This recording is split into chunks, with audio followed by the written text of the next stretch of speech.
প্রিয় দর্শক, আসসালামু আলাইকুম। আপনারা জানেন যে গতকালকে অনেক নাটকীয়তার পর বিডিআর হত্যাকাণ্ড নিয়ে কমিশন গঠনের তদন্ত কমিশন গঠনের একটা সিদ্ধান্ত নিয়েছে সরকার। সরকারকে এর জন্য অবশ্যই ধন্যবাদ জানাই আমরা।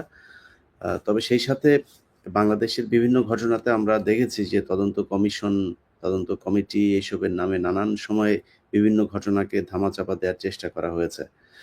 তো আমরা আসলে উম একটা বাস্তবতা বলে নেই অনুষ্ঠানের শুরুতে। সেটা হচ্ছে আ এই বিডিআর হত্যাকাণ্ড নিয়ে যেই কমিশন গঠনের তদন্ত কমিশন গঠনের যে কথা বলা হচ্ছিল এবং সেটা যে কারণে হচ্ছিল না, এটার জন্য আমরা আ যেমন আমি ব্যক্তিগতভাবে শুধুই মাত্র অনেকে এটা বলেছেন, অনেকে এটার জন্য শুধুই মাত্র আসিফ নজরুলকে দায়ী করেছেন।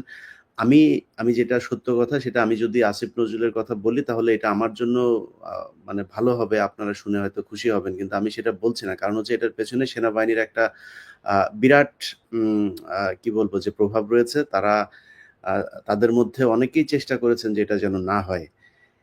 আমি যেই কথাটা গত সপ্তাহে বলেছিলাম, আমি চ্যালেঞ্জ করেছিলাম যে এটা নিয়ে তদন্ত কমিশন হবে না। আমার সাথে যে সূত্রের কথা হতো তারা বলছিল যে একেবারে সেনাবাহিনীর সর্বোচ্চ লেভেল থেকেই তাদেরকে ডিসকারেজ করা হতো। এমনকি রাজনৈতিক দলগুলো থেকেও বিভিন্ন জনকে দিয়ে ফোন করানো হতো। তাদের ধারণা যে এটা যদি করা হয় তাহলে আমাদের বাংলাদেশ সেনাবাহিনীর সুনাম নাকি ক্ষুণ্ণ হবে। এই অজুহাত দেখিয়ে তারা এটা করতে চায় না। যাই হোক, অবশ্যই সুনাম ক্ষুণ্ণ নয়। এইটা বাংলাদেশের অনেক বড় একটা ঘটনা এবং এটার মাধ্যমেই বাংলাদেশ সেনাবাহিনী কলঙ্কমুক্ত হবে বলে আমি মনে করি। আমার সাথে আপনারা দেখছেন আরো একজন আ আ আমাদের রেজা ভাই চলে এসেছেন। জি, জনাব মেজর জাহিদে আহসান হাবিব ভাইয়া আছেন। হাবিব ভাইয়া হচ্ছে গিয়ে ওই দিনের ঘটনায় তিনি বেঁচে ফেরা একজন অফিসার। আ কর্নেল হাসিনুর রহমান বীর প্রতীক। হাসিনুর ভাইকে দেখলে তো এমনিতেই চেনা যায়, নতুন করে চেনানোর কিছু নাই। আর আমাদের প্রিয় রেজা ভাই আছেন, মেজর রেজা। আ তো আমরা আলোচনায় চলে যাই। আ আ কাকে দিয়ে শুরু করব? আপনাদের র‍্যাংক দিয়েই শুরু করি। হাসিনুর ভাইয়ের কাছেই যাই আগে। তো অ হাসিনুর ভাই, কমিশন হলো। আপনার এটার পেছনে অনেক আ পরিশ্রম ছিল। আপনিও চেষ্টা করেছেন এটা নিয়ে। আপনার সাথে এর আগে অনেকবার এই বিষয়গুলো নিয়ে আলাপ হয়েছে। কি মনে করছেন? আশা, প্রাপ্তি, প্রত্যাশা, হতাশা? এখন কথা হলো ভাই, আসসালামু আলাইকুম। সবাই যারা অনুষ্ঠান দেখছেন সবাইকে আমার শুভেচ্ছা। আজকে আমরা মাঠে ছিলাম, বিডিআর সদস্যরা ছিল, আমাদের ভাবিরা ছিল। কথা ছিল একটা, কেন কমিশন হবে না? আমি তো মনে করি এটা তো আমার বা সমগ্র দেশের জনগণের চাওয়া পাওয়া।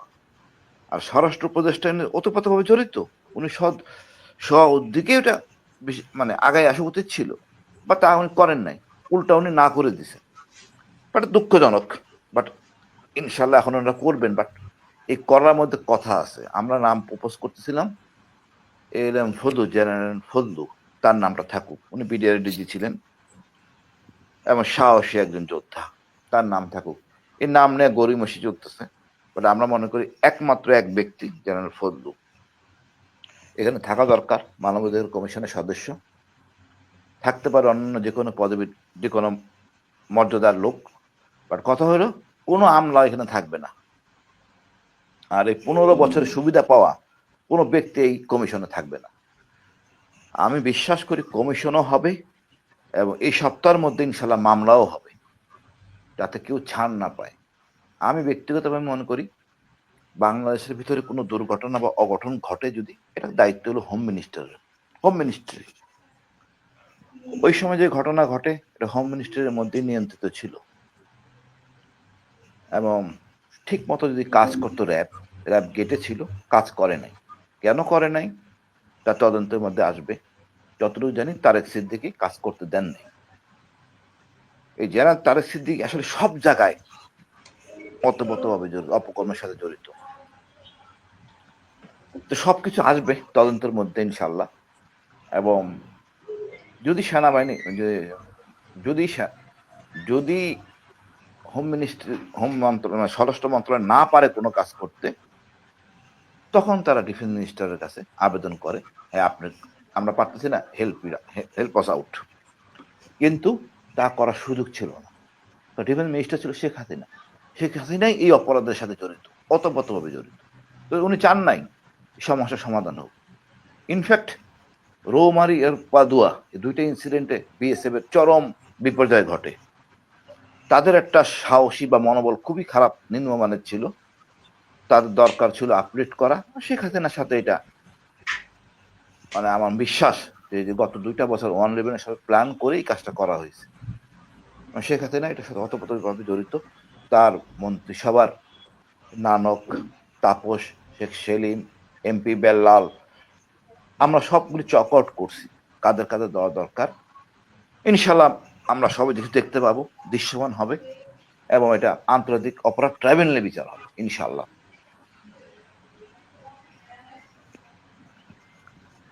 আর আস্থা হারানোর কোনো অবকাশ নাই। জি, আমার মানে এটা আচ্ছা, নাসরিন ভাই বোধহয় কেটে গিয়েছে। জাহিদ ভাই, আপনার কাছে ওই দিনের ঘটনার বর্ণনা শুনবো, তার আগে রেজা ভাইয়ের কাছ থেকে একটু শুনে আসি। জনাব মেজর রেজাউল করিম, আপনি নিজেও ইভেন কি আওয়ামী লীগ সরকারের সময়ও আপনি এই সরকারের বিভিন্ন সমালোচনা করেছেন, এবং আমার মনে হয়, আমার বিশ্বাস যে বিডিআর হত্যাকাণ্ড নিয়ে যে ঘটনা, এটা সুষ্ঠু বিচার হলে আপনিও যারা সেনাবাহিনীর খুশি হবে তাদের মধ্যে একজন। কি স্বপ্ন দেখছেন এই তদন্ত কমিশন গঠনের যে ঘোষণা এসেছে সেটা নিয়ে?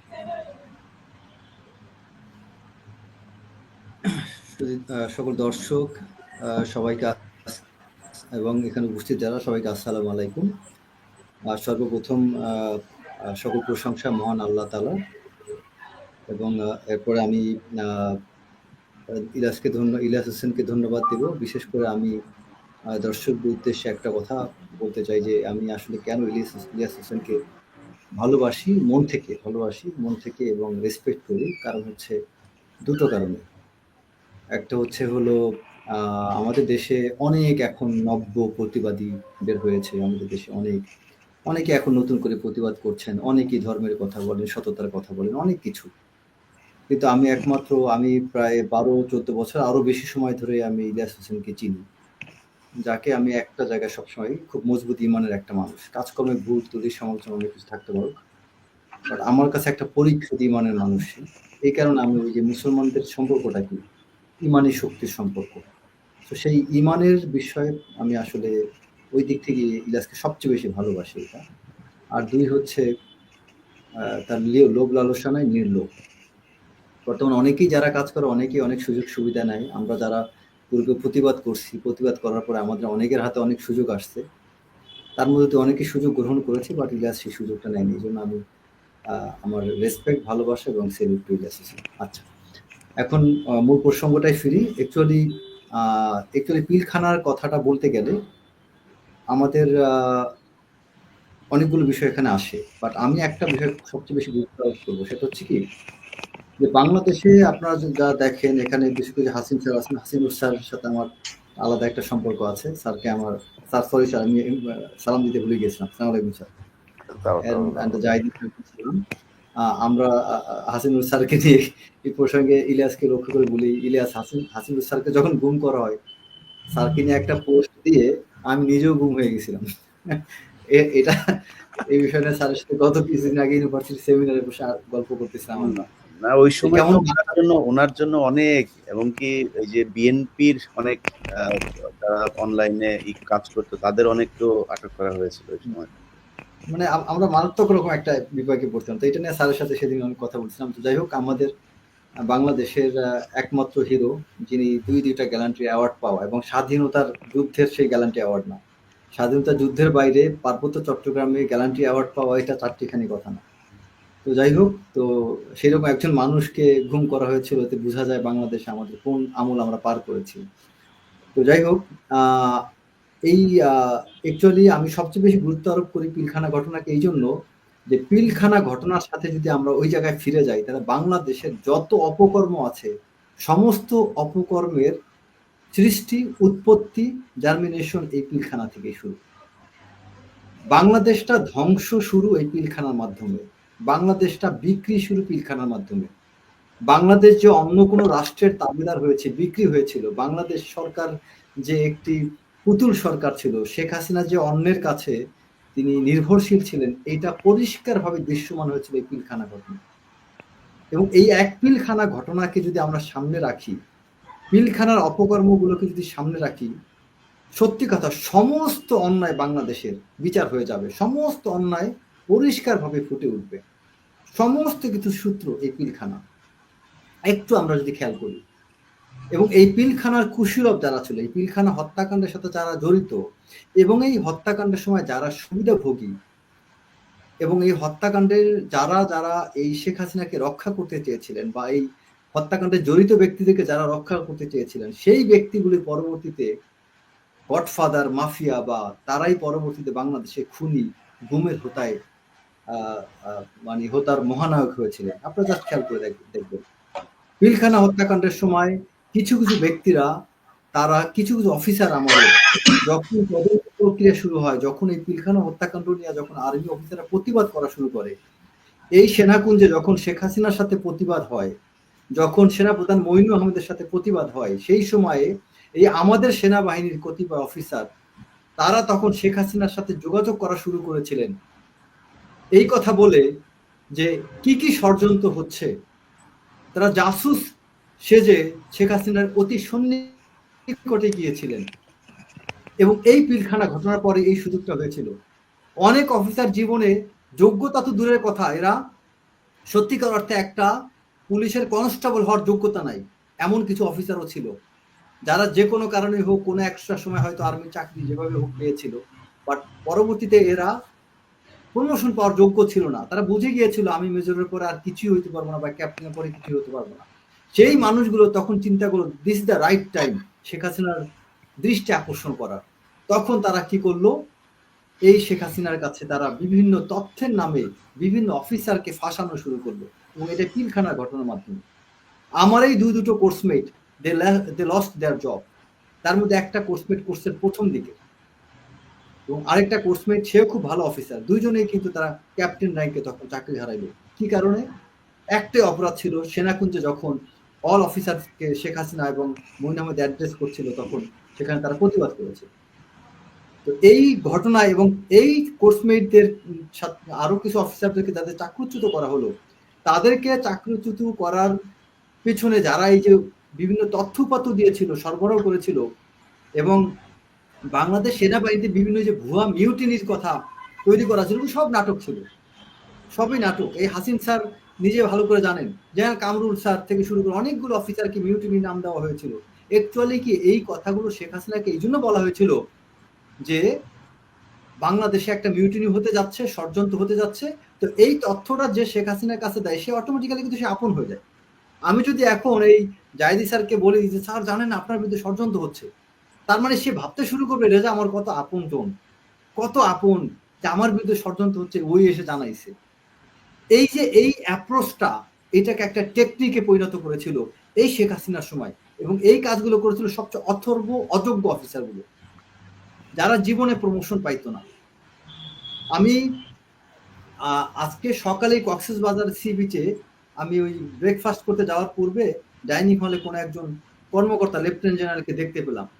তিনি একটা ওই ফিমেলরা, লেডিরা যে পরে না, ওইটাকে কি বলে, মেয়েরা যে ঘরে পরে, এটা কি বলে এটাকে মেক্সি না কি বলে, মেক্সি এরকম নাম আছে, সেরকম টাইপ একটা ড্রেস পরে তিনি ব্রেকফাস্ট করতে আসতেন। আমার কাছে ছবি আছে, একজন আবার ছবিটা তুলে আমাকে পাঠাইছে, এবং আমি নিজে ওখানে উপস্থিত ছিলাম। মেক্সি টাইপ একটা ড্রেস পরে তিনি ব্রেকফাস্ট করতে গিয়েছেন। আর্মি তাকে লেফটেন্যান্ট জেনারেল বানিয়েছিলেন, স্টাফ কোর্স ছিল না, কিছুই ছিল না। এই শেখ হাসিনার বদান্যতায় তিনি সেই পর্যন্ত গিয়েছিলেন। একটা অফিসারের পরবর্তীতে আমি কোনো একজন সেনাপ্রধানকে একটা টেক্সট পাঠাইছিলাম যে আমার জানতে ইচ্ছা করে এই লেফটেন্যান্ট জেনারেল সাহেবের টার্ম কমান্ডার, প্লাটুন কমান্ডার, তার প্রশিক্ষক কারা ছিল। তারা শিখাইতে ব্যর্থ হয়েছে যে ডাইনিং হলে, পাবলিক প্লেসে ডাইনিং হলে আসতে গেলে একটা ড্রেস কোড মানতে হয়। এটা আমার আর্মি অফিসার সবাই আমরা করি, কিন্তু সিভিল লোক সবকিছু করতে পারে, বাট আমরা পারি না অনেক কিছু, কারণ আমাদের ট্রেনিং এর ড্রেস কোড জিনিসটাকে খুব গুরুত্ব দেওয়া হয়। একটা ডাইনিং হলে যাব, সেখানে মিনিমাম একটা শার্ট প্যান্ট, একটা ট্রাউজার পরা উচিত। সেখানে একটা মেক্সি টাইপ ড্রেস পরে যাচ্ছে, এবং তার এই বুকটা এই পর্যন্ত পুরো ফাঁকা ছিল, হাতা কাটা এরকম এখানে অর্ধেক, আর তারপর আর বাকিটা দৃশ্য বললাম না। আমি প্রোগ্রাম শেষে আমি ইলিয়াসের কাছে ছবিগুলো পাঠাবো। তো এইরকম ব্যক্তিগুলো এই শেখ হাসিনার সময় প্রমোশন পেয়ে বড় উচ্চ পদে গিয়েছিলেন। এটা কি কারণে? এই মানুষগুলো পিলখানা ঘটনার সময় নীরব ছিলেন। এই পিলখানা ঘটনা আমরা অনেক কথা তুলে ধরি, কিন্তু কিছু ব্যক্তির নাম আনি না। পিলখানা ঘটনার সময় দিদেন ডিজিএফআই ডিজি জেনারেল মোল্লা ফজলে আকবর, তিনি কেন সিঙ্গাপুরে ছিলেন? ডিজিএফআই ডিজি এইরকম ঘটনার সময় তো ওইখানে থাকার কথা না। কেন শেখ হাসিনা সেদিন সেই পিলখানা ঘটনার দিন, ওই দিন তার প্রোগ্রাম ছিল, সেই প্রোগ্রাম তিনি কেন যান নাই? তারপরে ডিজিএফআই ডিজি সেখানে কেন উপস্থিত থাকেন নাই? তিনি কেন এই বিষয়ে তার ডাইরেক্টর বা কাউকে কোনো নির্দেশনা, কোনো তথ্যপত্র দেননি? সব টপ পার্সনরা সবকিছু জানত। তারপরে যখন এই পিলখানা ঘটনা ঘটে, তখন এটা ছিল একটা মিলিটারি সিচুয়েশন। সেখানে কেন সাধারণ রাজনীতিবিদদেরকে পাঠালো, সিনিয়র নেতা না পাঠায় কেন আজম আর নানকের মতো নেতাকে পাঠানো হলো? সবকিছু পরিষ্কার ছিল। এই সিচুয়েশন ট্যাকেল দেওয়ার জন্য তখন দিদেন ব্রিগেড কমান্ডার, 40 ব্রিগেডের হাকিম, তাকে পাঠাইতে পারত। আমাদের আর্মির 2টা এপিসি যদি পিলখানা গেটে যায়, তাক করা হইতো, সব ঠান্ডা হয়ে যেত। আমাদের কোনো মিলিটারি অ্যাকশন নেওয়া হয়নি, মিলিটারি কোনো অফিসারকে পাঠানো হয় নাই, কোনো কিছু করা হয়নি। আচ্ছা, এখন আমি পিলখানার ঘটনা সবাই জানে, এটা নিয়ে একই জিনিস তপসরা করে লাভ নাই। এখন আমি আসি এই যে কমিশন নিয়ে, যেটা কমিশন অ্যান্ড কমিটি। একটা বিষয় কি, আমাদের একটা বিষয় হচ্ছে যে অ্যাকচুয়ালি এই কমিশনটা কি? কমিটিটা হলো সাধারণত একটা ইন্টারনাল, মানে কোনো একটা বিষয় যদি কোনো ইন্টারনাল মানে committee is a group of individuals who are appointed or elected to perform a specific task internally. আর যেটা হচ্ছে মানে যেমন আমি আমার নিজের প্রতিষ্ঠানের মধ্যে আমি একটা কমিটি তৈরি করে দিলাম আমার নিজ প্রতিষ্ঠানের জন্য। আরেকটা হলো আর কমিশন হচ্ছে তার কমিশনের যারা রিপোর্ট তৈরি করে, ইনভেস্টিগেশন করে। কিন্তু একটা কমিটি কিন্তু রিপোর্ট ইনভেস্টিগেশন করার কথা না, সেটা টাস্ক দিবে, এই তোমরা কমিটি এটা সম্পর্কে একটা কিছু বানায় দিয়ে দিও। এটা আমি অ্যাকশন নেই না নেই, এটা কোনো আইনি জটিলতা থাকে না। Committee mostly operates a means of internal regulation of legislators by the legislature.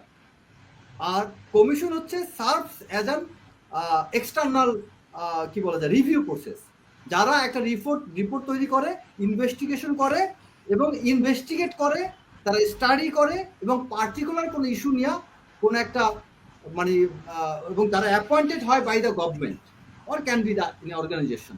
এবং সেই কমিশন যে রিপোর্টটা বানায়, সেই কমিশনের রিপোর্টের কিন্তু একটা দায়বদ্ধতা থাকে যে এটা নিয়ে আমাকে একটা অ্যাকশন যেতে হবে। একটা কমিটির ক্ষেত্রে এটা হয় না, কমিশনের ক্ষেত্রে কিন্তু সেটা হয়। তারা যে কমিটি করছে, কেন কমিটি করবে? এটা তো কোনো কমিশন। আচ্ছা, তারপরে একটা কথা হচ্ছে যে কমিটি করছে তো করছে, এটা একটা সিচুয়েশনের আলোকে কেন করবে? এই যে লোকজন প্রতিবাদ করলো, সবাই যে আন্দোলন করলো, সোশ্যাল মিডিয়াতে অনেক প্রতিবাদ করালে তারপর একটা তারা সান্ত্বনা সূচক একটা কমিটি বানায়, এটা তেমন হওয়ার কথা না। এই জিনিসগুলোই তো আমাদের সন্দেহের উদ্রেক করে যে এই যে বিষয়গুলো হচ্ছে, এবং আমরা অলরেডি জানি যে আমাদের একটা বিষয় খেয়াল রাখা উচিত, আজকে শেখ হাসিনা তথা আওয়ামী লীগ ধ্বংস বা এই তলানিতে আসার কারণটা কি? কোন একটা নির্দিষ্ট দেশের প্রতি শেখ হাসিনার অতি মাত্রায় চাটুকারিতা, নির্ভরশীলতা, তার কাছে দেশকে বিক্রি করে দেওয়া। আজকে এই শিক্ষা থেকে আমাদের বোঝা উচিত বাংলাদেশ সেই আগের জায়গায় নেই। বাংলাদেশের মানুষ অনেক সচেতন। এখন আপনি ওই যে রাগ ঢাক করার কিছু নাই, এখন প্রকাশ্যেই বাংলাদেশের সমস্ত জাতি জনগণ সবাই বলছে যে ভারতের সাথে আমাদের শত্রুতা না করি, কিন্তু ভারত আমাদেরকে একটা মানে স্টেটের মতো করে চালাবে, তাদের কোনো প্রাদেশিক কোনো একটা স্টেটের মতো করে চালাবে তা না, সেটা করার সুযোগ নেই। বরং এই মুহূর্তে জনপ্রিয়তা অর্জন করতে গেলে তোমাকে ভারতের বিরুদ্ধে যেতে হবে। এখন তুমি বাংলাদেশে কি করতেছো, এই সরকারটা কি করতেছে, তারা ভারতের সাথে ব্যালেন্স করার চেষ্টা করতেছে। ভারতের সাথে ব্যালেন্স না করে আমাদের ব্যালেন্স অফ পাওয়ার পলিসিটি অ্যাপ্লাই করা উচিত। কিরকম? আমরা যখন বাংলাদেশ আমরা প্যারালালি চায়নার সাথে সম্পর্ক মজবুত করব, আমরা তখন ভারত আমাদেরকে তোয়াক্কা করবে। আমরা যখন প্যারালালি ইউএসএ, ইউকে, মায়ানমার, প্রতিবেশী পাকিস্তান সবার সাথে সুসম্পর্ক করবো, ভারত আমাদেরকে তখন মূল্যায়ন করবে। একই সাথে আমরা যখন ভারতের সাথে সম্পর্ক রাখবো, তখন চায়না আবার আমাদেরকে মূল্যায়ন করবে, তখন পাকিস্তান আমাদেরকে মূল্যায়ন করবে। আমাদের দরকার নেই কোনো রাষ্ট্রের দাবিদারি করা, পাকিস্তানেরও দাবিদারি করা দরকার নাই, চায়নারও না, ভারতের। এই যে triangular relationship, China, Bharat, Pakistan, Bangladesh, এই রিলেশনশিপের মধ্যে আমাদের কিন্তু আমাদের জিও পলিটিক্যাল প্লাস জিওগ্রাফিক্যাল যে লোকেশন, এই লোকেশন অনুযায়ী বাংলাদেশ পারে সবচেয়ে বেশি পাওয়ারফুল রোল পালন করতে।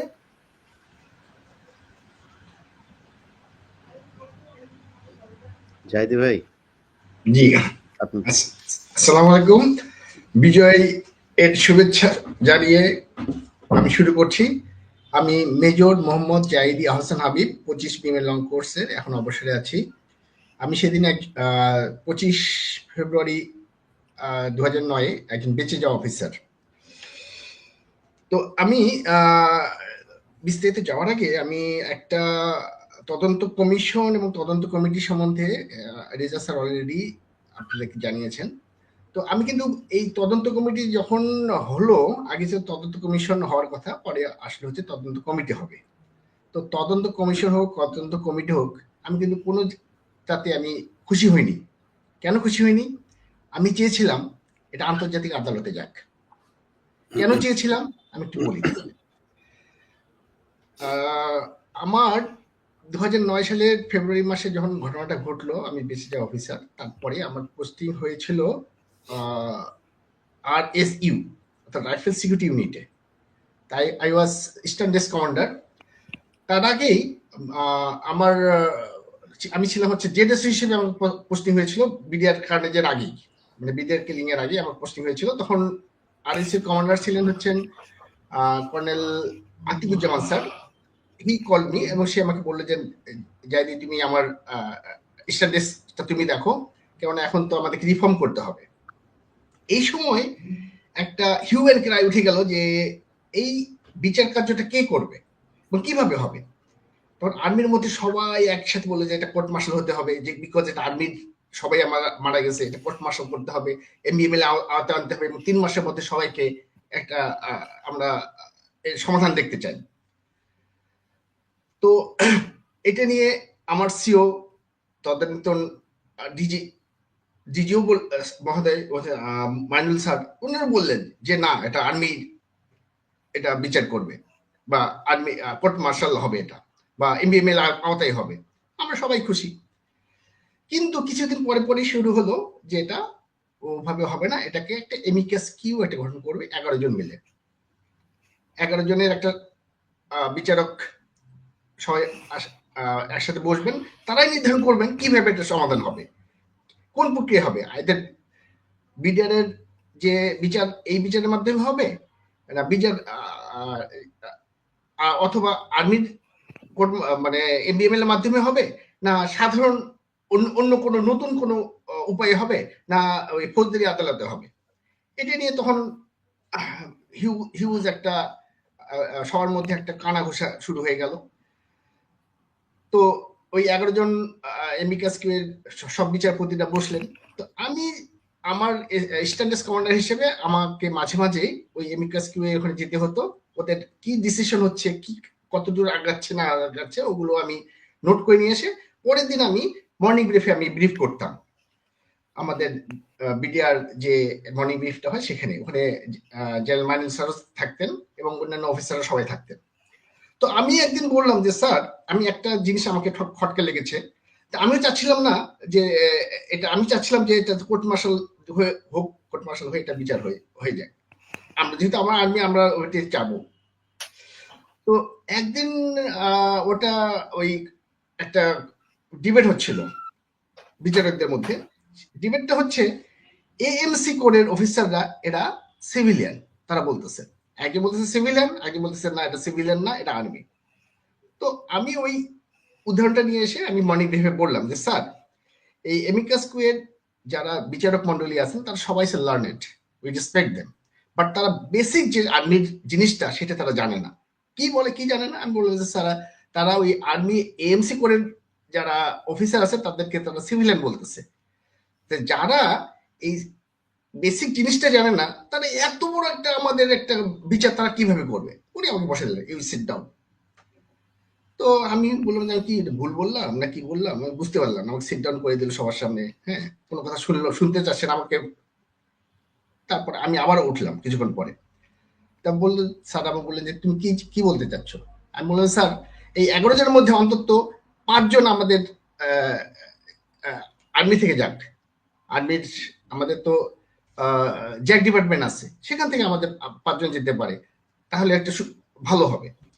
তো এটা ওখানে আবার আমাকে বসে দিলেন। তখন আমি বললাম যে এভাবে একটু মনে হয়, আমি তো ইয়াং সবচেয়ে, মানে তখন আমাদের বয়সও তো একটা বেশি ছিল না, আমি এখন লেফটেন্যান্ট কর্নেল টার্নও আসেনি আমার। তখন আমি বসে গেলাম, তখন আমি এটা নিয়ে আমি আমার সিও কে জানালাম।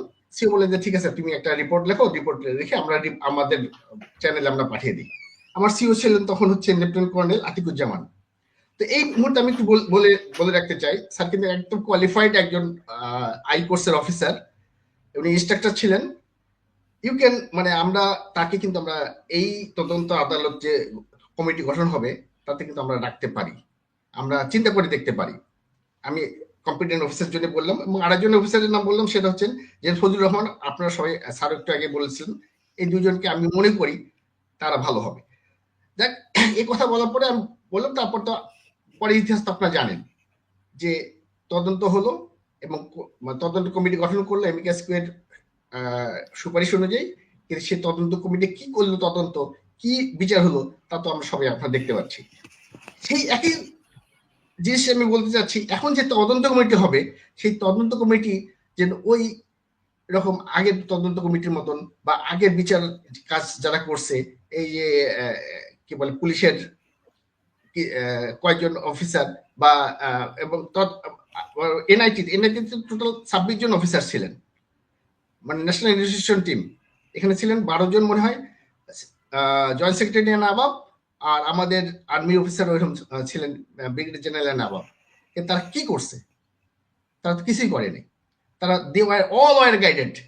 এই গাইডেড নিয়ে আমি অলরেডি আমি চাইছিলাম যে এটা যাতে আন্তর্জাতিক, সেই 2011 সাল থেকে আমি বিভিন্ন জায়গায় ঘুরছি, আমি অনেক জায়গায় গিয়েছি, যে বলছি যে স্যার এটা এই বিচার কাজটা ঠিক মতো হচ্ছে না। সঞ্চালক ভাই আপনি তো জানেন, হ্যাঁ, যে আমি দু একটা বলছি, আমি কোথায় কোথায় গিয়েছিলাম বলছি, কিন্তু আমার বলাতে কোনো কাজ হয়নি। কিন্তু ওই বলা তো একটা সমস্যা, যদি আমার কেউ যদি টের পেয়ে যেত তাহলে তো আমার ওই গলা কাটিয়ে দিত, স্যারের মতো আজও হয়তো আমি গুম হয়ে থাকতাম। তো এটা তো যাওয়ার ওখানে তো, মানে আমি, আমার একটা সুবিধা ছিল কি, আমি আরসিও থাকা অবস্থায় আমি ওই মনিটরিং যে সেলটা ছিল, সেই মনিটরিংটা আমি ওই আতিকুজ্জামান স্যারের 9 নং কোর্সের ওনার নির্দেশে, ওনার আইডিয়াতেই আমি কোথা থেকে গ্রামীণ ফোন, তারপর তখন ছিল এয়ারটেলের কি ছিল, বিভিন্ন কোম্পানি থেকে আমি ওই ডিভাইসগুলো নিয়ে আসছিলাম, নিয়ে এসে আমাদের আরইসিতে একটা সেল তৈরি করেছিলাম। সেই সেলের মাধ্যমে আমরা ওই কে ফোন করতো না করতো, কোথায় কল লিস্ট করলে, ওই ওই জিনিসটা সম্বন্ধে আমার নলেজ, আমি ওটার হেড ছিলাম, সেই হিসেবে আমার নলেজ ছিল। এই কারণে আমি করতাম কি, ওটাকে ফাঁক দিয়ে কিভাবে কিভাবে ফোন করা যায়, এই টেকনিকটা আমার জানা ছিল। এই টেকনিকটা জানার কারণেই আমার অনেক জায়গায়, আমি বিভিন্ন জায়গায় আমি ফোন করতাম, ফোন করে আমি আবার যে মোবাইল দিয়ে ফোন করতাম সেটা আমি ডিস্ট্রয় করে ফেলতাম। এইভাবে আমি অনেক জায়গায় ফোন করে আমি চেষ্টা করছি ভাই, আমি কিন্তু ওইভাবে পারিনি। তো আজকে যেমন আমি আপনার অনুষ্ঠানের মাধ্যমে আমি জানতে চাচ্ছি, এই তদন্ত কমিটি, তদন্ত কমিশনের কাজ হবে না ভাই। আমরা বাঙালি, আমাদের কি দিতে পারবে, আমাদেরকে প্রেশার করে আমাদেরকে উল্টা পাল্টা ইয়ে করতে পারবে, হ্যাঁ। তো আমাদেরকে দরকার হচ্ছে এই আন্তর্জাতিক আদালতে যাওয়া। আপনারা হবে, তদন্ত কমিটি অবশ্যই হবে, তদন্ত কমিটির থেকে তদন্ত কমিশনে যাব, আমরা কমিশনের থেকে আমরা আন্তর্জাতিক আদালতে যাব। এই আমাদের আন্তর্জাতিক আদালতে গেলে হয়তো অনেকের ফাঁসি হবে না, না হোক, বিচারটা যাতে হোক, বিচার হোক। আমরা ফাঁসি চাই না, আমরা বিচার চাই, বিচার যাতে ঠিক বিচারটা হয়। কর্নেল হাসিনুর জি, আপনি শুরুতে যেভাবে বলছিলেন হাসিনুর ভাই, যে এটা নিয়ে আপনি কাদের চান, কাদেরকে চান না, নিশ্চয়ই আপনার ভেতরে একটা সন্দেহ আছে। আরেকটা বিষয় হচ্ছে যে আপনি গুম কমিশনের সাথেও আছেন, মানে ওইখানে আপনাদের যেই সরকারের যে সহায়তা থাকা দরকার, অর্থনৈতিক সহায়তা, একটা কমিশন গঠন করলে তার অবশ্যই তাকে আর্থিক যেই সহায়তা সেটা দিতে হয়। অর্থ ছাড়া তো আসলে কোথাওই করা যায় না। যেমন কালকে আইন উপদেশ এই সরি স্বরাষ্ট্র উপদেষ্টাও যেটা বলেছেন, সাংবাদিকরা তাকে প্রশ্ন করছিলেন যে আইন মন্ত্রণালয় থেকে কোনো ধরনের করার আপনাদের প্রয়োজন আছে কিনা? তারা বলেছে যে আমাদের যদি প্রয়োজন হয় আমরা আইন মন্ত্রণালয়ের সাথে কথা বলব। প্রতিটা জায়গাতেই তো আসলে অর্থের দরকার আছে। সেক্ষেত্রে অর্থনৈতিক সহায়তাটা, সাপোর্টটা কি আপনাদেরকে দেওয়া হয় কিনা? মানে আমি গুম কমিশনের ক্ষেত্রে বলছি আরকি। না, না, আমি গুম কমিশনে প্রথম দিকে অনেক সমস্যা ছিল। কোথায় বসবে, কি চেয়ার টেবিল, কম্পিউটার থেকে শুরু করে কত কিছু দরকার। আসা যাওয়ার জন্য গাড়ি, নিরাপত্তার জন্য পুলিশ, অনেক কিছু দরকার। এটা সময় নিছে, বাট তারা অল্প সময়ের মধ্যে আমি বলব কাঙ্ক্ষিত মাত্রায় পৌঁছতে পারছে। হুম, এইখানে যে সমস্যা, একই সমস্যা, বাট এটা তো 4 মাস থাকার কথা না। তো সবার দাবি, স্বরাষ্ট্র উপদেষ্টার দাবি, আইন উপদেষ্টার দাবি, সাধারণ জনগণ সবার দাবি। এটা বিচারটা যাই হোক, মূল ঘটনা আমরা জানতে চাচ্ছি। কি হয়েছিল ঘটনা? আজকে মিসেস তানভীর ভাবি বলছেন 3 জন বিডিআর এসে তার রুমে গিয়েছিল, তো হিন্দিতে কথা বলতেছিল। এখন দেখেন ভারত আসবে এখানে, ভারতকে খুশি করার জন্য করা হয়েছে। আমি আরো অনেক তথ্য জানি, ইনশাল্লাহ সব বলবো, বাট স্যার, আমার ওই যে নাসিম স্যার, এখানে হ্যাঁ, একটু ইন্টারাপ্ট করি স্যার। শুধু তা না, এই যে নাসিরুদ্দিন পিন্টু ভাই, তাকে যে হত্যা করা হলো, এটা খুব দুর্ভাগ্যজনক স্যার। আমি পুরান ঢাকায় যে কোনো মাধ্যমে হোক নাসিরুদ্দিন পিন্টু ভাইয়ের এই গ্রুপটার সাথে খুব কানেক্টেড ছিলাম স্যার। তার কাছে হাতে নাতে প্রুফ ছিল স্যার। ইন্ডিয়ান যে ব্যক্তিরা যখন ওখানে আচ্ছা, পালিয়ে গিয়ে যাচ্ছিল, আমি আমি আমি হ্যাঁ, হ্যাঁ, আমি বলি, জেলে আমি যখন ছিলাম তখন বিদেশ, আমার তো নিজের গোফরান মল্লিক আমারই সুবেদার মেজর ছিল, আমারই আদরও ছিল। যে বিডিআর সেন্টারের যে নুরুল ইসলাম আমার সুবেদার ছিল, সে মারা গেছে। একজন মৃত্যুদণ্ডের জন্য অপেক্ষা করতেছে। এরা সব কথাই আমাদের বলতে চাইছে, অনেক কিছু বলছেও আমাদেরকে। আমি তখন গাইড করছি, আমাকে বললো না, আমি তো বিএনপি করি না, পিন্টু ভাইরে বলো। পিন্টু ভাই সব জেনে যান। আরো চাক্ষুষ সাক্ষী পিন্টু ভাই, জেলের মধ্যে তো আমি কর্নার মেজর নাই, এখানে সবাই আমরা বন্দি।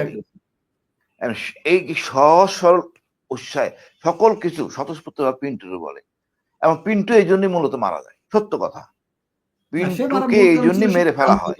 এটাই ছিল মূল কারণ স্যার। এটাই মূল কারণ ছিল। এবার ওরা তার কাছে অনেক মানে এভিডেন্স ছিল। এটা সকল তথ্য ওরা দিছে পিন্টু ভাইকে, কি হয়েছে না হয়েছে। ইভেন এই যে সেলিম রেজা, স্যার দেখেন আমাদের তো মারার কথা ছিল না, জিম্মি করার কথা ছিল। আমি নিজের 2টা গুলি, আমি আহত, দেখলাম, চেক করলাম, ডকুমেন্ট আছে তার কাছে, সত্য। বিকজ যারা মারার প্ল্যান করছে তারা একটা ভিন্ন গ্রুপ, সেটা যাই হোক তদন্তে আসবে। আমার কথা হলো আমরা মূল জিনিসটা জানতে চাই। এই যে শেখ হাসিনা এতজন খুনিদের সাথে কথা বললেন, কি কারণে, কি কথা বললেন আমি তো জানি না। কেন ওখানে সেনাপ্রধান থাকবেন না? এই ধরনের কর্মকাণ্ড, তারপরে একের পর এক মানে এই বিডিআর মেসাকারের মধ্যে পরিষ্কার করে ক্লিয়ার করছে, এই একটা বিডিআর এর মাধ্যমেই এই হাসিনা দৈত্য হয়, স্বৈর শাসক হয় এই বিডিআর এর মাধ্যমে। তারপরে যা কিছু করে সবখানে পার হয়ে গেছে। এক্স্যাক্টলি। এবং এই বিডিআর এর মাধ্যমে সেই খালেদা জিয়াকে ক্যান্টনমেন্টে বের করে দেয়, আবার যা করছে মানে যাচ্ছে তাই, সারা জীবনের জন্য এই শাসক তারা। আর এর জন্য দায়ী আমাদের কিছু অনৈতিক জেনারেল, এদেরকে চিহ্নিত করতে হবে। অল্প কিছু সুবিধা নেওয়ার জন্য, একটু ব্লেসিং পাওয়ার জন্য এই জেনারেলগুলি কাজ করছে। এই জেনারেলদেরকে চরিত্র তার পরিবারও জানে না তার কি অনৈতিক। মানে আমার কি বলার আছে, কিছু বলার নাই। আজকে ওই তানভীর রবি বললো যে তার বাচ্চাকে আইসিসিবি পা করতে দেয় নাই। মানে ওইটা তো ঘটনা ঘটছে, তারপরে যে ফলো আপ, যারা একটু কথাবার্তা বলছে, যে সরকারের বিপক্ষে গেছে, তাকে আর কোনো সুযোগ সুবিধা দেওয়া হয়নি। প্রতিটা পদে পদে তাকে বিপদে ফেলছে। তা আমি মনে করি এরপরে দেখেন সেনাবাহিনী অফিসার মেজর জাহিদ আরেকটা বিষয় আপনাকে স্যার এখানে ইনপুট দিই স্যার। 2017 সালে এসি টিভিতে একটা টক শোতে আমি গিয়েছিলাম। আমার সাথে রিয়াদ আহসান, আমাদের ইলিয়াস হোসেন চিনতে পারেন, রিয়াদ আহসান নামে একজন মডারেটর ছিল ওখানে। ওই প্রোগ্রামে আমার সাথে যুক্ত ছিল স্যার দুদকের একজন আইনজীবী খুরশেদ আলম বা কিছু একটা হবেন। হ্যাঁ, এই খুরশেদ আলম সে নিজে স্যার ওই জায়গায় আমাকে বিভিন্নভাবে প্রভোগ করেছিল স্যার, যে আমি কেন এই বিডিআর বিষয় নিয়ে পিলখানা নিয়ে কথা বলি। এবং এই খুরশিদ আলম নিজে ডিজিএফআইতে রিপোর্ট করেছিল যে আপনাদের এই অফিসার কেন পিলখানা বিষয় নিয়ে সরকারের বিরুদ্ধে এইভাবে এখনো বক্তব্য দিতে পারে মিডিয়াতে। এই খুরশিদ আলম নিজে বলেছিল স্যার। খুরশিদ আলম অথচ কোথায় সে আছে ছিল, ভাই এখন? হ্যাঁ খুরশিদ আলম আছে কোথায় এখন? আমি অনেক খুঁজছি, তার কোনো খোঁজ খবর পাইনি। মানে তার সম্পর্কে অনেক কিছু আছে, এবং আমি তো এই বিষয়ে আলাদা একটা সেশনে বলবো তার অপকর্ম। এরা তো দেশেই থাকার কথা, পুলিশ তো এরা ধরলে অনেক কিছু বের হওয়ার কথা। এদের না মতো, না হ্যাঁ, এ এমন অনেক কিছু জানে। এই খুরশিদ আলম, যিনি ছিল এই পিলখানা হত্যাকাণ্ডের অন্যতম আইনজীবী, এই খুরশিদ আলম, ওই একটা কথা আছে না, বেড়া হয়ে ধান খায়, রক্ষক ভক্ষক। এই খুরশিদ আলম যে ছিল রক্ষক, সে বরং উল্টা কাজ করেছিল। এবং আরো একটা কথা স্যার, এর মাঝখানে বলি, সরি স্যার, মানে একটু ইন্টারাপ্ট করলাম স্যার, ভুলে যেতে পারে এই জন্য। রাঙ্গামাটিতে কোন একজন সিও 25 বেঙ্গলের, ওই সিও তখন ভারপ্রাপ্ত অ্যাক্টিং কমান্ডার 65 305 305 ব্রিগেড না কত, 305 305 ব্রিগেড 305 রাঙ্গামাটি, 305 ব্রিগেডের ব্রিগেড কমান্ডার ছিল, অ্যাক্টিং ব্রিগেড কমান্ডার। তখন ওই ব্রিগেড কমান্ডারের কাছে ওখানে ওই সময় দিদেন র্যাবের এডিজি, তিনি গিয়েছিলেন রাঙ্গামাটিতে। রাঙ্গামাটি যে ওখানে ভিআইপি রুমে উঠেছিলেন, ভিআইপি রুমে উঠে তিনি ওইখানে বসে ওই রাঙামাটিতে কিছু বিজিবির সৈনিক পালাতক ছিল, যারা ওই যে ইয়ের সাথে জড়িত, তিনি তাদেরকে নাম সংগ্রহ লিস্ট নিয়ে তাদেরকে সরাসরি মানে কিলিং করার জন্য গিয়েছিলেন। তার কারণ কি ছিল? তার কাছে তাকে টার্গেট দেওয়া হয়েছিল যে এই ব্যক্তিগুলো তার অনেক কিছু জানতো এই ষড়যন্ত্রের, তো তাদেরকে মেরে ফেলে। এবং ওই সময় এই যে আজকে যে স্যার কিছুক্ষণ আগে ওই যে জাহিদি স্যার মাইনুল স্যারের নাম নিল, স্যার লেফটেন্যান্ট জেনারেল মইনুল, যিনি সেনাপ্রধান, সেই দিন কয়েকদিন আগে দেখলাম একটা প্রোগ্রামে হাজির, এবং জিল্লুর ভাই ওই যে কি প্রোগ্রাম যেন, বে অফ বেঙ্গল কনভারসেশন, সেখানে আমিও ছিলাম গেস্ট হিসাবে সোনারগাঁওয়ে, সেখানে দেখলাম যে লেফটেন্যান্ট জেনারেল মইনুল হাজির। আমি অবাক হয়ে গেছি, তার মতো মানুষ এখনো কিভাবে বিভিন্ন জায়গায় যায়। এই মইনুল যদি সত্যিকার অর্থে বিজেপির জন্য কাজই করে থাকতেন, তাহলে উনি লেফটেন্যান্ট জেনারেল হলেন কি করে স্যার? কি জাহিদি স্যার আমি ভুল বললাম? মইনুল না ঠিক সাহেব আছে যদি সব অনেস্টলি কাজই করে থাকেন, ব্রিগেডিয়ার থেকে উনি লেফটেন্যান্ট জেনারেল হলো কি করে? তার মানে মইনুল হচ্ছে সবচেয়ে বড় আসামি, তাকে ধরা উচিত। কিন্তু সেই মইনুল আরো বরং এখন সে নিজেকে ভিকটিম হিসেবে নিজেকে এক্সপোজ করছেন। তিনি সেনাপ্রধান ইলিয়াস ভাই, হওয়ার আপনার এই অনুষ্ঠানের মাধ্যমে আমি একটা আবদার করছি আপনার কাছ থেকে। সেটা হচ্ছে 26 তারিখ আমি বের হই 3:15 বের হওয়ার সাথে সাথেই গেটেই আমি কিন্তু একটা বক্তব্য দিই। সে বক্তব্যটা লাইভ ছিল, এবিসি রেডিওতে এটা লাইভ ব্রডকাস্ট করা হয়। যখন ব্রডকাস্ট করলো, সাথে সাথে কিন্তু সব কিন্তু খোলাসা হয়ে গেল সবার কাছে। এবং ওই একবারই সে ব্রডকাস্ট করার পরে এটা তারপরে করলো কি, এটাকে এডিটেড করা হলো, অর্থাৎ এটা কাটসাট করে তারপর ইটিভি বিভিন্ন জায়গায় দেওয়া হলো। তো আপনার যদি আমি পরবর্তী এক সাংবাদিক ভাইয়ের কাছে শুনেছি, এটা বিবিসি আর্কাইভে এটা আছে। এই ইয়েটা আমার দরকার, এটা একটু মানে র যে বক্তব্যটা দিয়েছি, এই বক্তব্যটা দরকার। বক্তব্য তুমি তো নিজে হাজির, আর কেউ দরকারটা কি? সাক্ষী হিসেবে তোমাকে আনা হবে, সমস্যাটা কি? না ওটা দরকার নাই আর কাজ, তুমি তো নিজে হাজির। আমার নিজের কানে শোনা, ওই দিন দুপুর বেলা একটা আঞ্জুমান মুফিজের একটা অ্যাম্বুলেন্স বের হয় গেট থেকে, আমাদের গোয়েন্দারা এটাকে ফলো করে। তেজগাঁওর মোড়ে আসার পর ওই অ্যাম্বুলেন্স থেকে 8 জন লোক নেমে একটা সাদা মাইক্রোবাস দাঁড়ানো ছিল, তাতে উঠে, এবং ওই অফিসার ওই মাইক্রোবাসটাকে ফলো করে এয়ারপোর্ট পর্যন্ত আসে।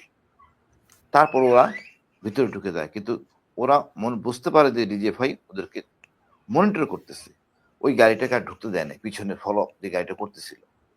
তখন সে গাড়িটা ঘুরে আনে আঞ্জুমান অফিসের মেইন অফিসের মহাখালী, সেখানে যায়। ওই অ্যাম্বুলেন্সটাকে চেক করে, ওখানে 8টা ইউনিফর্ম পায়, ড্রাইভারকে সব নোট করে নিয়ে আসে। তো অসুবিধা নাই, সব কিছু ফকফকা হয়ে যাবে, বাট তদন্তটা করতে হবে স্বতঃস্ফূর্তভাবে। আমার এখন এই পরিবেশ আছে স্যার।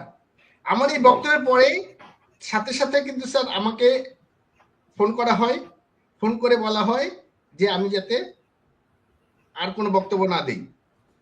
1 2 নম্বর, অন্যান্য যত সার্ভাইভ অফিসার ছিল তা আপনি দেখেন স্যার, কারো কোনো বক্তব্য নাই, সবাইকে স্টপ করে দেওয়া হয়েছে। স্যার এবং শুধু তা কেন, শাম স্যার কর্নেল শাম স্যার, মানে হাসিন স্যার, আপনি তো চিনেন স্যার। টনিক শামস। হ্যাঁ টনিক স্যার, শামস, শুনেন না টনিক শামস। হ্যাঁ স্যার শুনেন স্যার, পিলখানা আপনি ঘটনা। আমেরিকাতে নাকি আছে এখন? হ্যাঁ ইলিয়াস, আমি ওই জিনিসটা বলতেছি। হুম। পিলখানা হত্যাকাণ্ড ঘটলো স্যার ফেব্রুয়ারিতে, ইলেকশন হলো নভেম্বর মাসে, তাই না sir? If I am not wrong. ঠিক ওই সময় হরিণা ক্যাম্পে জোন কমান্ডার ছিল লেফটেন্যান্ট কর্নেল শাম স্যার। আমি হরিণা জোন ভিজিটে গিয়েছিলাম স্যার। একই ক্যাম্পে স্যারের সাথে কয়েকটা রাত, মানে 4 থেকে 5-6টা রাত আমি একসাথে ওখানে কাটাইছি। অনেক আড্ডা, অনেক গল্প ছিল। তখন অনেক দেশপ্রেমের কথা এই শাম স্যার বলতো স্যার। হঠাৎ করে পিলখানা ঘটনা যেদিন ঘটলো, আমি তো স্যার রীতিমতো কান্নাকাটি শুরু করে দিয়েছিলাম যে শাম স্যার কোথায় আছে, কি অবস্থা। শাম স্যার, মনির স্যার, আরো কয়েকটা অফিসার ছিল। তো আলহামদুলিল্লাহ হরিণা এবং বরকল জোনে শুধু সব কজনই জীবিত ছিল স্যার। মনির স্যার, আরেকটা ছিল স্যার ইমরান স্যার, তারা জীবিত ফেরত আসছিল। মনির স্যার হচ্ছে 35 লং করছে স্যার, জাহিদি স্যার চিনতে পারেন। মানে I randomly cried for them. অদ্ভুত বিষয় হচ্ছে এই শাম স্যার দেখি যখন টিভিতে ইন্টারভিউ দিচ্ছে, সে বলছে শেখ হাসিনার প্রশংসা করতেছে স্যার। আমার ওই মুহূর্তে মনে হচ্ছিল যে আমার চোখের পানিগুলো তুই ফেরত দে, যে আমি তোর জন্য চোখের পানি ফেললাম আর তুই এখানে টিভিতে যারা শেখ হাসিনার পক্ষে বক্তব্য দিচ্ছিস, ধন্যবাদ দিয়ে। সেই শাম স্যার ব্রিগেডিয়ার হয়ে এখন আমেরিকায়, এবং একটা জায়দি স্যার এবং আরো 1-2 জন বাদে একজনও কোনো বক্তব্য দিল না। এবং তা না শুধু স্যার, আমাদের ভাবিদেরকে তো চাপ দেওয়া হয়েছিল স্যার। ভাবিদের সাথে যে অন্যায় হয়েছে এখনো তো বাংলাদেশের মানুষ জানে না। এটা হয়তো তাদের সম্মানের খাতিরে আমরা এখন অনেক কিছু গোপন রাখছি, বাট সেদিন ভাবিদের সাথে যে ঘটনা হচ্ছে আমার নিজের কানে শোনা স্যার। কারণ 4 থেকে 5 জন ভাবির জন্য চাকরির জন্য আমি নিজে তদবির করছি স্যার। আল্লাহ বেস্ত নসিব করুক, রাওয়ার যে সাবেক chairman sir Afsar sir, major Afsar, Khandakar Afsar sir আমার কাছে 3 বা 4 জন ভাবিকে পাঠিয়েছিলেন যে রেজা, ভাবিদের লাইফটা খুব দুর্বিষহ, ওনাদেরকে তুমি একটু চাকরি দাও। মানে আল্লাহকে হাজির নাজির করে বলছি স্যার। 2টা ভাবির কথাই আমি শুধু মেনশন করি। ওই 2 ভাবিকে সেনাবাহিনীতে কয়েকজন সিনিয়র অফিসার, ব্রিগেডিয়ার, তাদেরকে ডিস্টার্ব করছিল স্যার চাকরির নামে। বিভিন্ন সময় ফোন টোন করতো স্যার, আজে বাজেই করতো। তখন সেই ভাবি 2টাকে আফসার স্যার খুব ভরসা নিয়ে আমার কাছে পাঠাইছিল স্যার।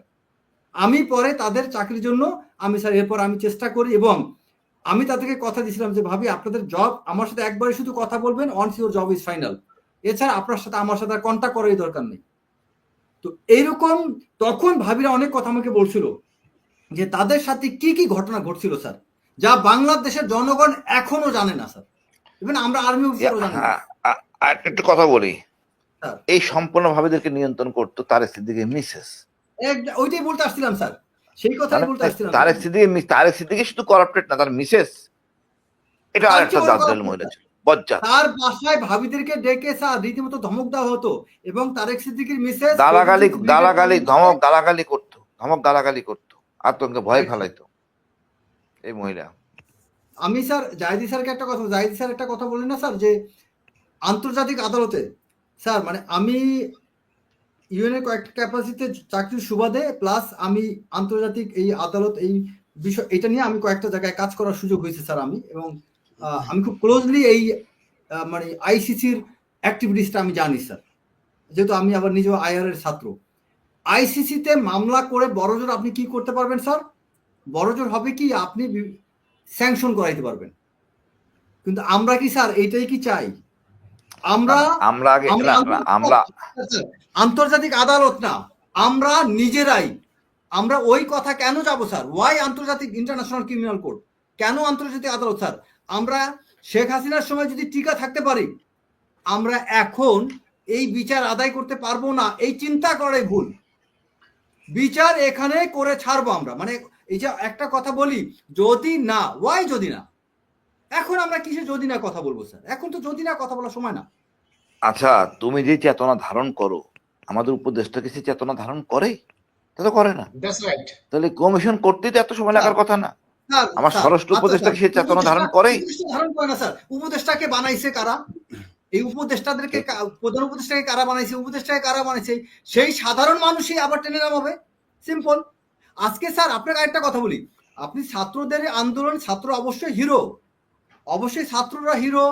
আমাদের সোশ্যাল মিডিয়াতে আমরা যারা কথা বলছি আমরা অনেকে হিরো, কিন্তু ইমপ্লিমেন্টেশন স্যার সর্বপ্রথম পদক্ষেপটা এই রিটায়ার্ড অফিসাররা দিয়েছিল স্যার। আপনি নিজে জানেন। আমরা প্রথম রাওয়ায় যদি ওই প্রতিবাদটা না করি, সেনাপ্রধান কিন্তু ইয়াং অফিসারদের সাথে অ্যাড্রেস করতেন না। আর সেনাপ্রধান যদি ইয়াং অফিসারদের অ্যাড্রেস না করতেন, এই পাশার গুটি চেঞ্জ হইতো না স্যার।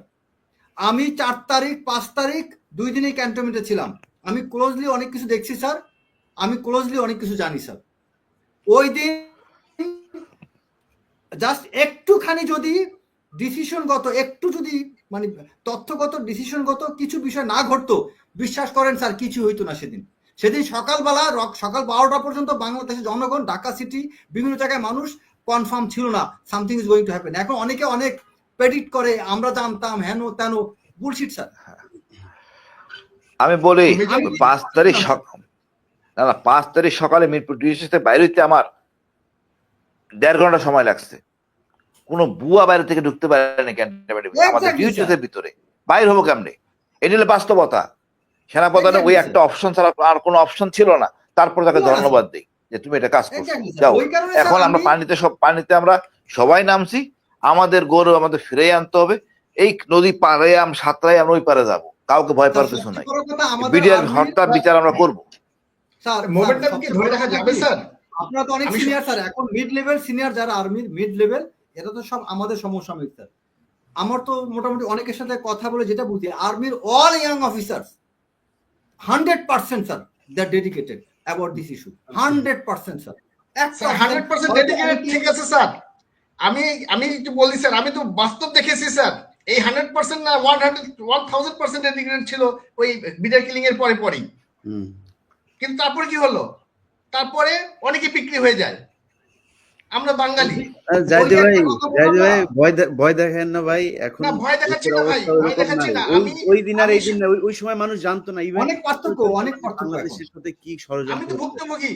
এখন মানুষ জানে সবকিছু। এখন স্যার আমাদের একটা ফোকাস থাকতে হবে এই মুহূর্তে, সব ভুলে একটা ফোকাস, পিলখানা। আমি কথাটাকে শুরুতে বলছি, আমি একটু রিপিট করে আবার বলি স্যার। পিলখানা হত্যাকাণ্ডের যদি বিচার মানে শুরু হয়, এই বিচার করতে গেলে স্যার থলের বড় বড় বিড়ালগুলো বের হয়ে আসবে। এবং জাতির সাথে যত বড় বড় বিশ্বাসঘাতকতা বা বিশ্বাসঘাতক কর্মকর্তা, খুনি মাফিয়া, গুম খুন থেকে শুরু করে যারা দেশের শাসন ব্যবস্থা ধ্বংসের সাথে জড়িত ছিলেন, তাদের প্রত্যেকের সৃষ্টি, হাতে খড়ি, সবকিছু হয়েছে এই পিলখানা হত্যাকাণ্ড এবং হত্যাকাণ্ড পরবর্তী অপরাধীদের রক্ষা করার জন্য বা এজেন্ডা বাস্তবায়নের জন্য, নিজেদের অবস্থান মজবুত করার পাশাপাশি শেখ হাসিনার বিশ্বাসভাজন হওয়ার জন্য যারা যারা ভূমিকা রেখেছিলেন, তারা প্রত্যেকেই তাদের উৎপত্তি এই পিলখানা ঘটনার মাধ্যমে স্যার। তো এই পিলখানা বিচারটা শুরু করলে বিশ্বাস করেন সমস্ত কিছুর বিচার হয়ে যাবে স্যার। আমরা এখন ফোকাস করি পিলখানা, আর কিছু না। আচ্ছা, আমার একটা কথা, এই সমস্যা তো আমাদের না, পুরো জাতির সমস্যা। এখন কথা হলো স্বরাষ্ট্র উপদেষ্টা, উনি কি ওই সময়ের সেনাবাহিনী, দুইটা তদন্ত কমিশন হয়, জাতীয় তদন্ত কমিশন আর একটা হয় সেনাবাহিনী তদন্ত কমিশন। সেনাবাহিনী তদন্ত কমিশন উনি প্রেসিডেন্ট ছিলেন, উনি সবটাই জানেন। আওয়ামী লীগ জড়িত ছিল কি ছিল না, কারা ছিল কি আর কারা ছিল না, উনি ভালো তদন্ত করছেন, কিন্তু প্রকাশ করতে পারেননি পুরোটা। কাটছাট করে অনেক রাষ্ট্রকে খুশি করে, নেত্রীকে খুশি করে পাবলিশ করছেন। উনি তো বিপদে পড়বেন, আমি তো মনে করি ওই কারণে উনি গড়িমসি করতেছেন, তাই না? একইভাবে প্রধান ওই জাতীয় কমিশন কেন কাজ করে নাই, তাদেরকে ধরতে হবে দায়িত্বহীনতা, মানে দায়িত্ব এড়াই যাওয়ার জন্য। বাট তারপরে বলবো সত্য উন্মোচিত হোক। এখানে ভারত অতপ্রতভাবে জড়িত, অতপ্রতভাবে পরিষ্কার, আমাদের এখানে বেরিয়ে আসতে হবে। আমরা নিজের যা আছে তাই নিয়ে থাকি।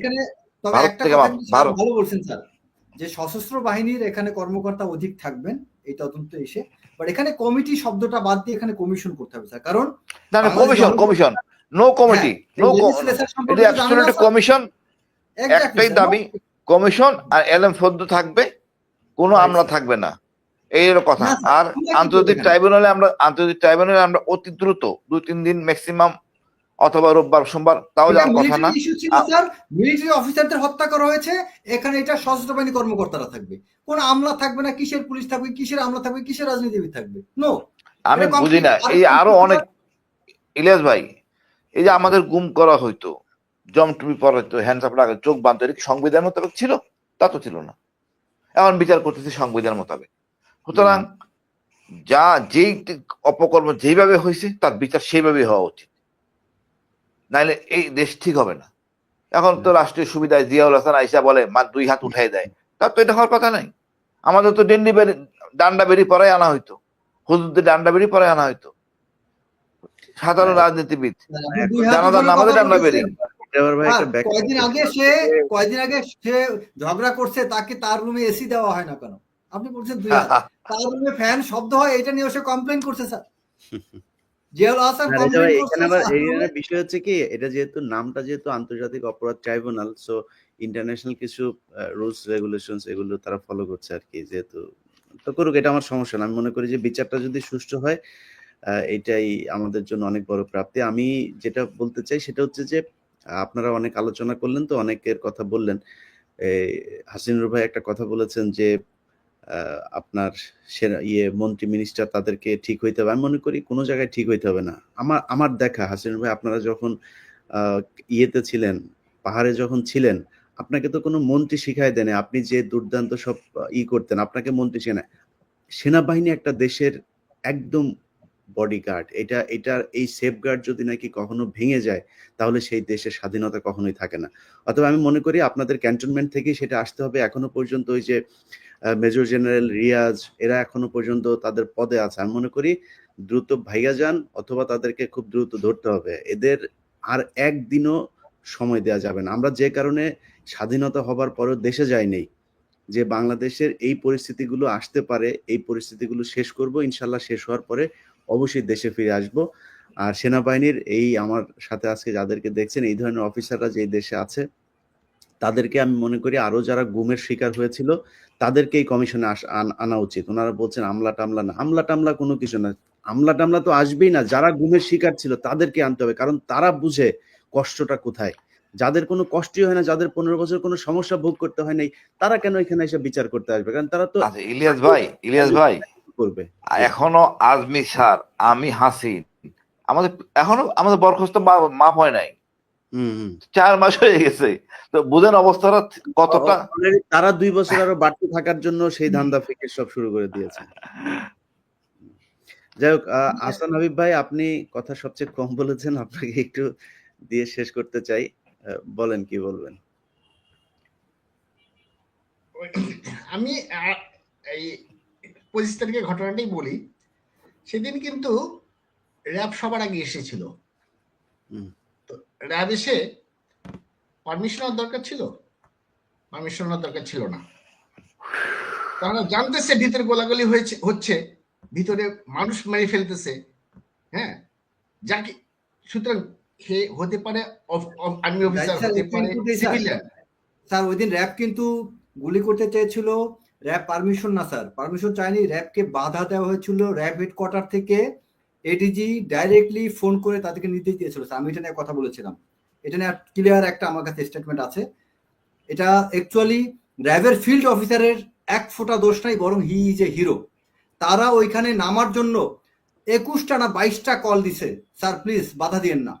তাদেরকে র্যাব হেডকোয়ার্টার থেকে নির্দেশ দেওয়া হয়েছিল। ইভেন আইজিপি নূর মোহাম্মদ স্যার, সে নিজে আমার কাছে স্বীকারোক্তি দিয়েছে যে তিনি জানতেন না, তিনি খবর পেয়েছেন র্যাবের কাছ থেকে। র্যাব থেকে আইজিপি নূর মোহাম্মদকে জানানো হয়েছিল যে পিলখানা এই ঘটনা ঘটছে, পুলিশও আগে জানতো না।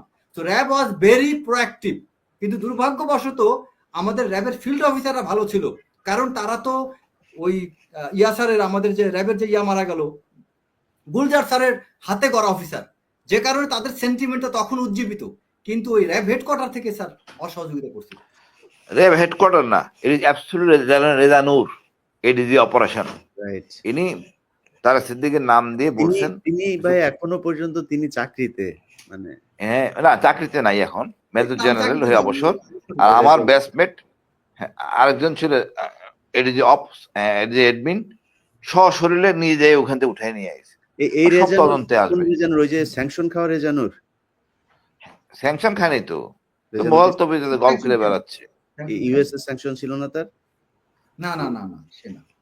উনি র্যাবে ছিল হলো পিলখানা ঘটনার সময়, পরবর্তীতে সে 46 ব্রিগেডের ব্রিগেড কমান্ডার ছিল, এর পরবর্তীতে এমএস ছিল, তারপরে সে লগ এরিয়া কমান্ডার ছিল, তারপরে যশোর দ্বীপের জিওসি, এরপর ওখান থেকে তিনি গিয়েছিলেন মিশনে ইরাকের, যাই ইরাকের ইরাক অ্যাম্বাসেডর বা কিছু একটা ছিলেন, এরপরে বাংলাদেশে এসে রিটায়ারমেন্টে গেছেন। যাই হোক, আমরা সব শেষ যেটা দেখলাম যে বিডিআর হত্যাকাণ্ড নিয়ে শেষ পর্যন্ত আমি মনে করি এটাও একটা বাংলাদেশের মানুষের জন্য একটা সফলতা যে অন্তত এইখানে তারা রাজি হয়েছে। তার ঠিক একদিন আগেই বলেছিল তারা কোনো কমিশন করছে না, এটা নিয়ে একদম সরাসরি বলে দিয়েছিল। তো আমি মনে করি যারা গুমের শিকার যেসব মানুষ এখনো পর্যন্ত জেলখানায় আছে তারা কর্নেল হাসিনুর এখানে যারা আছে তা সবার সাথে আসলে ইনফ্যাক্ট আপনারা যোগাযোগ করতে পারেন, তাদেরকে জানাতে পারেন। আর আরেকটা জিনিস খুব মানে কি বলবো যে খুব সহজভাবে আমাদের সামনে পরিলক্ষিত হয়েছে যে এই কমিশনটা সেদিনই গঠন হলো যেদিন কিনা ছাত্ররা ঘোষণা দিল যে আইন উপদেষ্টার কার্যালয় ঘেরাও করা হবে। তো আমি মনে করি পরের কাজগুলি আমার মনে হয় আইন উপদেষ্টার কার্যালয় ঘেরাও করলেই মনে হয় এইভাবে হয়ে যাবে। তো আপনারা যারা এখনো গুমের শিকার পরিবারগুলো আছেন, যারা এখনো জেলখানায় আছেন, হাসিনুর ভাই, রেজা ভাই, আপনাদেরকে একটু আমি এটা একটু জানায় রাখি, হাজার হাজার মানুষ এখনো পর্যন্ত জেলে, হাজার হাজার, যারা কিনা এই আওয়ামী লীগ সরকারের সময় এই বিষয়ে একটা জঙ্গি নাটকের জন্য এই বিষয়ে একটা তথ্য দিতে চাই। আমাদের এটা আমার কাছে প্রায় বিজিবির 15-20টার মতো সিপাহীর স্টেটমেন্ট আমার কাছে সরাসরি তার পরিবার দিয়েছে। 15-20 জনের মতো সিপাহীর পরিবার তারা তাদের স্টেটমেন্ট দিয়ে বলেছে যেটা যে এই বিজিবির অনেক সদস্য যারা অনেক ঘটনার প্রত্যক্ষদর্শী, যারা এটা নিয়ে অনেক সাক্ষীও দিতে চেয়েছিল, সেই সদস্যদেরকে অনেককে মেরে ফেলা হয়েছে, অনেককে এখনো জেলে আছে এবং তাদেরকে মানে যদি মুক্ত করা হয় এবং যদি পুরো তদন্ত হয় তারা অনেক তথ্য দিতে পারবে আমাদেরকে, অনেক তথ্য। ইনশাআল্লাহ সুযোগ হবে, ইনশাআল্লাহ সুযোগ হবে। দুইজনকে মারা হয়েছে এবং আমি তাদের পরিবারের সাথে আমার কথা হয়েছিল, তারা বলেছে যে সরকার থেকে জানানো হয়েছে তাদের চিকিৎসাধীন অবস্থায় মারা গিয়েছে। আসলে চিকিৎসাধীন অবস্থায় তারা ওইখানে মারা যায়, তাদের কারো বুকে ব্যথা কিংবা এমনিতেই নানান ভাবে তাদেরকে মারা হয়, এগুলো করে হসপিটালে নিয়ে যাওয়া হয় তখন যখন সে মারা যায়। তো চিকিৎসাধীন ডাক্তার যে ছিল সে বলে যে উনি মারা গিয়েছেন, এইভাবে তারা নিউজ করায়। তো আমরা আর কোনো হত্যাকাণ্ড দেখতে চাই না। পিন্টু ভাইয়ের যে বিষয়টা বলেন, পিন্টু ভাইয়ের এটা মোটামুটি সবাই জানে। আমার মনে হয় তার পরিবার এবং তার আত্মীয় স্বজন যারা আছে তাদেরকে এখন সাক্ষী হিসাবে নেওয়া যেতে পারে। আমরা মনে করি এটা সুষ্ঠু তদন্ত হওয়া দরকার। যে অফিসারগুলো গুম হয়েছিল বিশেষ করে তাদেরকে দিয়ে যদি এটা করা যায়, কোনো সিভিল পুলিশ কারোরই দরকার নেই। এখানে পুলিশ টুলিশ আসবে কোত্থেকে? পুলিশ নিজেই তো নিজেদের লোকজনকে তারা বিচার করতে পারে নাই। তো আমি মনে করি এটা সবচেয়ে সহজ সলিউশন হইতে পারে, যারা গুম হয়েছিল তাদেরকে যদি এই দায়িত্বটা দেওয়া হয়। যাই হোক, প্রিয় দর্শক, আপনারা একটু আর একটা মিনিট আমি কথা বলি। সেটা হচ্ছে আমরা টোটাল 107 জন দরভালে সেদিন উপস্থিত ছিলাম। 57 জন শহীদ হয়েছেন, বাকি আছেন ছিল হচ্ছে 50 জন। এই 50 জন অফিসার কে কিভাবে বেঁচে গেল তার একটা তদন্ত হওয়া উচিত। এই তদন্ত হলেই সুযোগ হবে ইনশাআল্লাহ সুযোগ হবে। স্যার এই কারণে বলতেছি স্যার, এই কারণে বলছি যে এটা নিয়ে অনেকে বিভিন্ন ভাবে এটাকে স্যার মানে কি বলে এটাকে নাটক সাজায়। এই নাটকটাকে বন্ধ করার জন্য স্যার এই জিনিসগুলো আসা উচিত, জনসম্মুখে আসা উচিত। এবং যারা আমারটা আমি চাই না স্যার, এবং যারা এখানে স্যার বীরত্বের ভূমিকা পালন করছে তাদেরকে গাজী উপাধি দেওয়া হোক স্যার, গাজী উপাধি দেওয়া হোক। আর যারা জাসুসের কাজ করছে তাদেরকে ওইভাবে নিক্ষেপ করা হোক স্যার।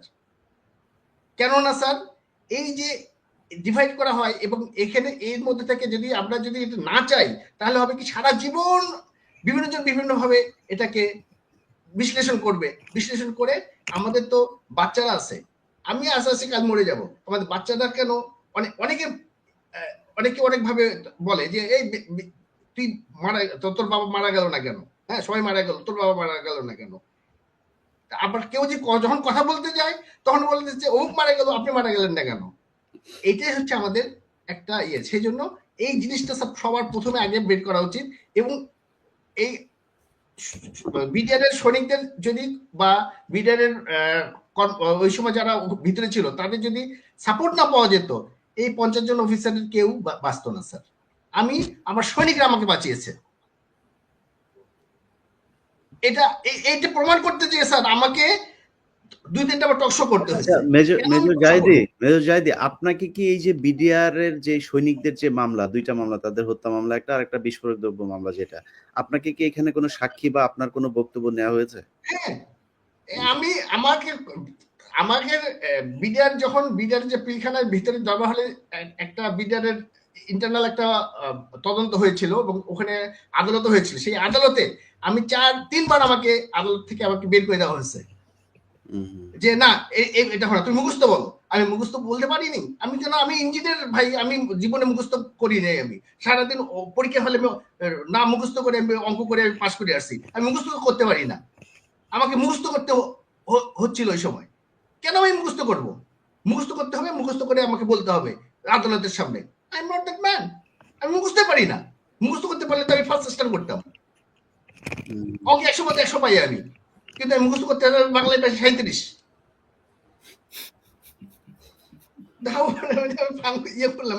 আমি একটু এক্সাইটেড হয়ে গেছিলাম ভাই।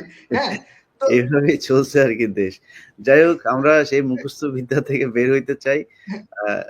হাসিনুর ভাই, আপনাকে দিয়ে শেষ করি একটা প্রশ্ন। আমার শেষ একটা প্রশ্ন মাথায় আসলো যে এই যে গুম নিয়ে যে আপনি কাজ করছেন, কোনো চাপ আসে কিনা সেনাবাহিনী থেকে বা কোনো জায়গা থেকে? চাপ নাই, রিকোয়েস্ট ক্ষমা, এই ধরনের সমস্যা। আচ্ছা, রিকোয়েস্ট ক্ষমা, আমি তদন্তের মাধ্যমে যতটুকু আমরা যাকে সেভ করতে পারি। বাট হাসিন স্যার, এটা তো আসলে ক্ষমা করার আগে স্যার, ক্ষমা করার আগে অন্তত র্যাবের বিষয় স্যার, আমি আমি কিন্তু সব জানি স্যার। ক্ষমা না করার না আগে অন্তত স্যার আমাকে না জিজ্ঞেস না করেন স্যার। র্যাব যেটা করছে, র্যাবের কে কি দেখো, করছে একদম টু দা না পয়েন্ট না অফ না প্রুফ শোনো, না আমি না জানি না স্যার। না না না না আমি তো সব জানি, কথা সেটা না। কথা হলো, দেখো, যত অপকর্ম করছে আমাদের, আমরা আসলে সরল বিশ্বাসে মন্ত্রী এমপিদের কথা শুনে যে অপকর্ম করছি, দেখা যাবে গুম খুনের সাথে অপরাধীর মধ্যে 80% প্লাস, আমি বলি 85% প্লাস আর্মি স্যার অফিসার। আপনাকে ছোট্ট একটা প্রশ্ন করি, আপনি 7 মার্ডারের গল্প শুনছেন স্যার? 9 মার্ডারের গল্প হ্যাঁ, কি শুনছেন স্যার? 9 মার্ডার, এটা কি না জানেন স্যার? 9 মার্ডার হয়েছিল এক না রাতে। এটা না আমি বাংলাদেশের মানুষ বলি জানে। এক রাতে 9টা মার্ডার হয়েছিল স্যার। ঢাকায় মনে 9টা হয়, খুন ঢাকায়। হয়েছিল এক রাতে। হ্যাঁ, এবং না আমি আমি লোকেশনে কথা বলি সে স্যার 300 ফিটে। সময় কোথায়? আসুক স্যার, সব এক্সপোজড হবে। না না এগুলা না, সময় কথা ওইটা না। তুমি ভাবো এই সব কিছুর সাথে আমাদের আর্মি অফিসার জড়িত, maximum exactly case sir. Army officer জড়িত। আমাদের মেজর জাহিদি জঙ্গি নাটক বানায় তাকে মারলো রূপনগর মিরপুরের, পুলিশ মারলো। কি কেন? কেন তারা মারতে হবে? কোন পর্যায়ে চলে গেছে আমাদের অনৈতিক অবস্থান সেনাবাহিনীর, না, তখন যে তো স্যার একটা নিজের অফিসারকে কম্পিটিশন। মারতেছে ওই যে আমি পুলিশ? একটা কথা বলবো এটা না, কি শেখ হাসিনার দৃষ্টিতে আসতে হবে স্যার। তার দৃষ্টি আকর্ষণ করতে হবে। তার খুব বিশ্বাসভাজন হতে লজ্জা, হবে। খুব লজ্জা। আমরা নিজেদেরকে এবং এত ছোট করে ফেলছি, আমাদের এখন যে আমাদেরকে আপনাদের যে গ্রুপটা একসাথে অনেকগুলো অফিসার চাকরি হারাইলেন স্যার, বিশেষ করে যে মেজর জিয়া কেসে, ওই সময় এএসইউর দায়িত্বে যারা ছিল প্রত্যেক এখন জিজ্ঞাসাবাদের আওতায় আনা উচিত স্যার। ওই সময় এএসইউর দায়িত্বে যারা ছিল। ইনশাল্লাহ এক এক করে, এক এক করে আমরা সব বাইর করবো ইনশাল্লাহ। আবার কথা হবে আমাদের। জি, আমাদের বাংলাদেশ সেনাবাহিনীর কাছে আপনাদের প্রতি আমাদের অনুরোধ, যারা এখন সার্ভিং অফিসার আছেন তাদের কাছে, সেনাপ্রধান সহ সবার কাছে অনুরোধ যে এই সেনাবাহিনীকে আর কলঙ্কিত করবেন না। আপনাদেরকে সম্মান করে আপনারা এই সম্মানটা হারাবেন না। আমরা সব শেষ তত্ত্বাবধায়ক সরকারকে বলতে চাই, ডক্টর কনক স্যারও আজকে একটা ভিডিও করেছে, সেখানে তিনি বলেছেন বিডিআর হত্যাকাণ্ডের কমিশন নিয়ে তত্ত্বাবধায়ক সরকারের চুদুর বুদুর। তো আমরা কোনো চুদুর বুদুর দেখতে চাই না।